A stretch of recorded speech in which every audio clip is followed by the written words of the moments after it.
coming to the next question. If you had to start over, what industry would you dive into?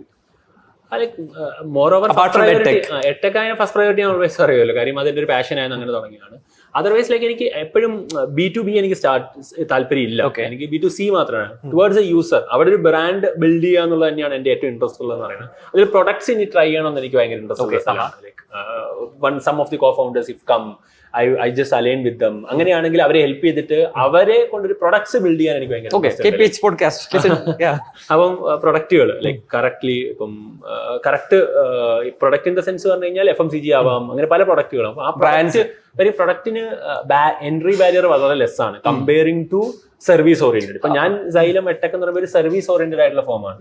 അപ്പം സർവീസിന് entry barrier language to language ഭയങ്കര കൂടുതലാണ്. പക്ഷെ പ്രൊഡക്റ്റുകൾക്ക് ഇല്ലല്ലോ, they can enter very easily into other segment. അപ്പൊ scalability ഭയങ്കര എളുപ്പമായിരിക്കും, കുറച്ചും കൂടെ സ്കെയിലിംഗ് എളുപ്പമായിരിക്കും. അപ്പൊ അങ്ങനെ സ്കെയിൽ ചെയ്യാൻ പറ്റുന്ന പ്രൊഡക്റ്റുകൾ ട്രൈ ഔട്ട് ചെയ്യണം എന്നൊക്കെ ഉള്ള എനിക്ക് ആഗ്രഹം ഭയങ്കരമായിട്ടുണ്ട്. അതായിരിക്കും അടുത്ത ഞാൻ ഇനി എന്തായാലും സൈലം ഉള്ളതുകൊണ്ട് തന്നെ വേറൊരു സാധനത്തിലേക്ക് എനിക്കൊന്നും ഇറങ്ങാൻ പറ്റില്ല, കാര്യം xylem is my first baby and everything. അതുകൊണ്ട് കൂടെയാണ് ഞാൻ അതിന്റെ കൂടെ സപ്പോർട്ട് ചെയ്യാൻ വേറെ ആൾ വന്നു കഴിഞ്ഞാൽ I will be also part of that എന്നുള്ളതാണ്. So we are hunting for the